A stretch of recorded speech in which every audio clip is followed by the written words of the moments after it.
China యొక్క ఆర్థిక పరిస్థితి మీరు గమనించారు అనుకోండి. ఒకే ఒక రోజు 400 బిలియన్ అమెరికన్ డాలర్స్ వాళ్ళు పోగొట్టుకున్నారు. ఏంటి ఒక చిన్న విషయం, టిక్టాక్. సో దీని వాల్యూ ఏమిటి అంటే 400 బిలియన్ అమెరికన్ డాలర్స్. కానీ ఫైనల్గా అమెరికా ఒత్తిడి చైనా పైన, ఇప్పుడు అందరూ కూడా ఏమనుకున్నారు, అమెరికా వాళ్ళు భారత్ మీద విపరీతమైన ప్రెషర్ పెడుతున్నారు. సో ఈ ట్రేడ్ విషయంలో, టారిఫ్ విషయంలో ఇది ఎలా వెళుతుంది, ఎటు వెళుతుంది, చాలా విషయాలు మాట్లాడుతున్నారు. కానీ ఇంకొక వైపు మీరు ఆలోచించారు అనుకోండి, ఈ అమెరికా చైనా ట్రేడ్ వార్, మనకు తెలియని విషయాలు ఏమిటి అంటే టిక్టాక్ మీకు 400 billion American dollars worth of ఒక ప్రోడక్ట్ 14 బిలియన్ అమెరికన్ డాలర్స్కి వాళ్ళు కొన్నారండి. అంటే అమెరికా చైనాపై పెడుతున్న ఒత్తిడి చూడండి. అనవసరంగా మనతో గొడవ పడి చైనాను మనము శత్రువుగా ఎప్పుడైతే ప్రొజెక్ట్ చేసామో అక్కడ నుంచి వాడి పతనము అనేది స్టార్ట్ అయింది. ఇవాళ అమెరికా కూడా కలవడంతో అమెరికా యొక్క ఒత్తిడి ఎలా ఉందంటే ఒక మేజర్ క్రైసిస్లో చైనా ఉన్నట్టుగా వార్తలు.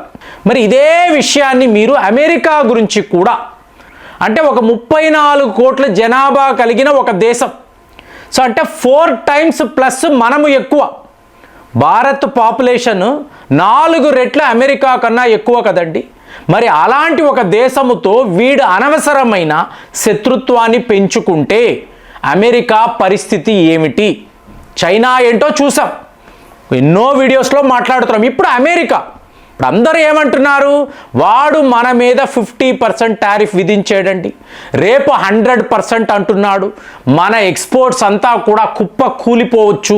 సో భారతీయులుగా మనం ఏం చెయ్యగలము, చాలా ఇబ్బంది పడతాం కదా, ఇదే కదండి అందరూ మాట్లాడుతున్నారు. మీరు వైస్ వర్సా అటువైపు చూడండి. అంటే మన భారత్ వైపు నుంచి 25 లక్షల కోట్లు, అంటే 25 లక్షల కోట్లు మీకు అమెరికాకు వెళుతుంది ప్రతి సంవత్సరం. ఇప్పుడు ఇది ఆగిపోతే అమెరికా కంపెనీస్ ఒప్పుకుంటాయా? అసలు డొనాల్డ్ ట్రంప్ కనిపిస్తే అతని మీదికి వెళ్ళి అతని చితక బాదుతారు. అలాంటి ఒక సిచ్యువేషన్ అమెరికాలో ఉంటుంది. ఎందుకంటే 25 lakhs of crores అనేది చిన్న అమౌంట్ కాదు కదండి. ఇది భారత్ నుంచి రెగ్యులర్ బేసిస్లో అమెరికాకు వెళుతూ ఉంటుంది. సో ఇది ఆగిపోతే వాడి పరిస్థితి ఏంటి అంటే సర్వనాశనం, మీకు అమెరికా సర్వనాశనం అయిపోతుంది. మరి మనము ఏం చేస్తున్నామో చూడండి, ఇక్కడేనండి చైనా వాడు చెయ్యలేని పని మనము ఎంత తెలివితేటలతో చేస్తున్నామో అనేది గమనించాలి. ఫస్ట్ విషయం, రిటాలియేషన్ టారిఫ్ అని మాట్లాడుతున్నాం. వరల్డ్ ట్రేడ్ సెంటర్ వేదికలో మీరు మాపై టారిఫ్లు విధించారు కదా, సో మాకు నష్టాన్ని కలిగించాలని మీరు ప్లాన్ చేశారు. ఇదే పని భారత్ చేసింది అంటే డొనాల్డ్ ట్రంప్ ఏం మాట్లాడతాడు, మీరు కింగ్ ఆఫ్ టారిఫ్ అండి, ప్రపంచంలో ఎవరు కూడా భారతీయులలాగా ఇలాంటి సుంకాలు అనేవి వెయ్యరు, మీరు ఎన్నో ఏళ్ల తరబడి మా మీద వేస్తూ వచ్చారు కదా, ఆల్రెడీ వాళ్ళకి అనుభవం ఉంది. సో ఇప్పుడు మనము ఈ రిటాలియేషన్ టారిఫ్ను అన్నాము అనుకోండి, అమెరికా మీద 25%, 30% టారిఫ్ విధిస్తే వాళ్ళు ఏం చేయగలరు? సో ఇది ఒక మేజర్ క్రైసిస్ అమెరికాకు. నేను వాళ్ళ పాయింట్ ఆఫ్ వ్యూ నుంచి మాట్లాడుతున్నాను. మనం ప్రతిదీ మనమే ప్యానిక్ అయిపోతూ ఉంటాం, మనమే భయపడుతూ ఉంటాం, బాబోయ్ వాడేం చేస్తాడు, ఇదే ఉంటుంది. వాడేమంటాడు, మేము గ్రేటెస్ట్ కస్టమర్ అంటే మేము కూడా గ్రేటెస్ట్ కస్టమర్సే. మీ డిజిటల్ ప్లాట్ఫామ్కి, ఈ కామర్స్కి ఎవరండి ఇక్కడ కస్టమర్స్? భారతీయులే.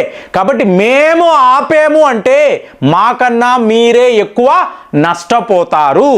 ఇక రెండవ మేజర్ విషయం, మొన్న కూడా బ్రిక్స్ అని అన్నాం, ఒక శక్తివంతమైన 10 దేశాలను, అంటే ఈ పనికి మాలిన పాకిస్తాన్, టర్కీ లాంటి దేశాలను పక్కన పెట్టి వాళ్ళ మెంబర్షిప్ అప్లికేషన్ వచ్చినప్పుడు లిటరల్గా చింపి పడేసాం. మీకు భారత్ కావాలా, పాకిస్తాన్, టర్కీ లాంటి దేశాలు కావాలా? రష్యా, చైనా ఆలోచించుకో అంటే వాళ్ళ ప్రపోజల్స్ని పక్కన పెట్టేసి ఇవాళ United Arab Emirates, Saudi Arabia లాంటి దేశాలను మనం బ్రిక్స్లో కలుపుకుంటున్నాం. మిడిల్ ఈస్ట్లో మోస్ట్ పవర్ఫుల్ కంట్రీస్, సో వాళ్ళు ఉన్నారు. At the same time backup plan లాగా ఈరాన్ మనతోనే ఉన్నారు. రేపు ఈ టారిఫ్ వార్ పెరిగింది అనుకోండి, మనము రష్యా ఇరాన్ వీళ్ళ వద్దే ఆయిల్స్ కొంటాం. నువ్వు ఎన్ని శాంక్షన్స్ అయినా విధించుకో, మాకు సంబంధమే లేదు. ఇలాంటి దేశాలను బ్రిక్స్ గ్రూపులో పెట్టుకొని వరల్డ్ ట్రేడ్ ఆర్గనైజేషన్లో మనం కంప్లైంట్లు ఇచ్చాం. బ్రిక్స్ తరఫు నుంచి అమెరికా వాడి యొక్క ఈ మోనోపలి అనుకొని వాడు ఒక్కొక్క దేశాన్ని ఎలా ఇబ్బంది పెడుతున్నాడో చూడండి. మీరు ఇమీడియట్గా మీ రూల్స్ అండ్ రెగ్యులేషన్స్ ప్రకారము మీరు చర్యలు తీసుకోండి. ఇది రెండవ రకమైన దాడి, బ్రిక్స్ ద్వారా అమెరికా మీద మనం అటాక్ చేయడం. సో మొన్న జయశంకర్ గారు కూడా అమెరికాలో ఇదే పనే చేశారు.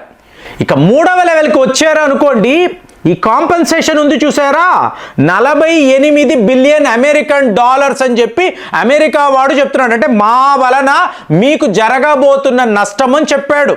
దీనిని ఎలాగండి మీరు కాంపెన్సేట్ చేస్తారు? చూడండి ఫ్రెండ్స్, ఇక్కడే ట్రంప్ ఇంకొక 3 ఏళ్లే ఉంటాడు. అమెరికా పతనమైన తరువాత వీళ్ళు మళ్ళీ మన దగ్గరకు వస్తారు. అప్పుడు మన సిచ్యువేషన్ ఏంటో చూడండి.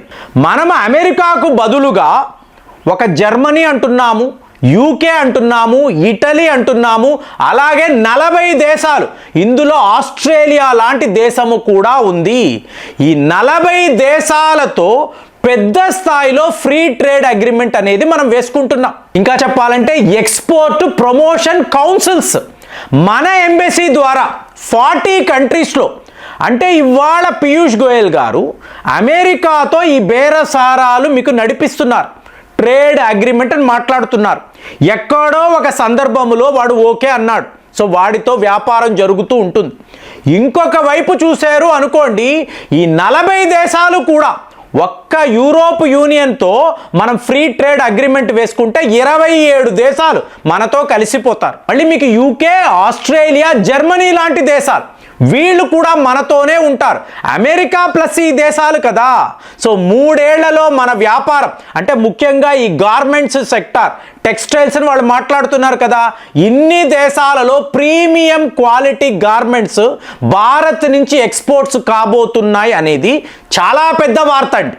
అంటే మెల్లమెల్లగా అమెరికా వాడి నష్టాన్ని మీరు అంచనా వెయ్యాలి.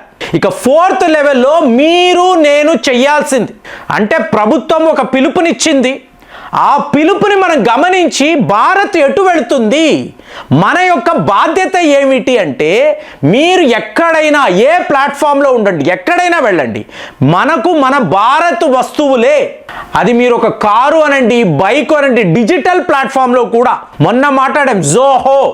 సో జోహో అనేది మీరు వాడడం మొదలు పెడితే ఆటోమేటిక్గా మైక్రోసాఫ్ట్, గూగుల్ వీళ్ళందరితో మనకు అవసరం ఉండదు. వాళ్ళు ఇస్తున్న ప్రజెంటేషన్స్ మనం ఇక్కడ జోహో ప్లాట్ఫామ్లోనే చేసుకోవచ్చు. అంటే మనము మేక్ ఇన్ ఇండియా అనబడే ఈ ప్రాజెక్టులో, ఈ మిషన్లో చాలా చాలా సీరియస్గా ఉండాలి. పోయిన వీడియోలో అందుకే చెప్పాను, ఒక్క భారత్ కార్ని మీరు కొంటున్నారు అంటే ఆ డబ్బు మన వద్దే ఉండిపోతుంది. ఇలాగా మనము తిరుగులేని శక్తిగా మారతాము అనేది ఇవాళ ప్రపంచ స్థాయిలో ఆర్థిక నిపుణులు మాట్లాడుతున్నారు. మరి అమెరికాని చూసి మనం భయపడాలా, మనల్ని చూసి అమెరికా వాడు భయపడాలా? ఈ 25 లక్షల కోట్లు ఏమైపోతుందో ఒక్కసారి వాళ్ళు ఆలోచించారంటే వాళ్ళు పానిక్ అవుతారు. ఇదే వాస్తవము. మరి ఈ అంచనాలు, ఈ అనాలిసిస్ మీరు కూడా చెయ్యగలిగారా? చేస్తే మీరు ఏం ఆలోచిస్తున్నారు? కామెంట్స్లో రాయండి. మళ్ళీ వచ్చే వీడియోలో కలుద్దాం. జై హింద్.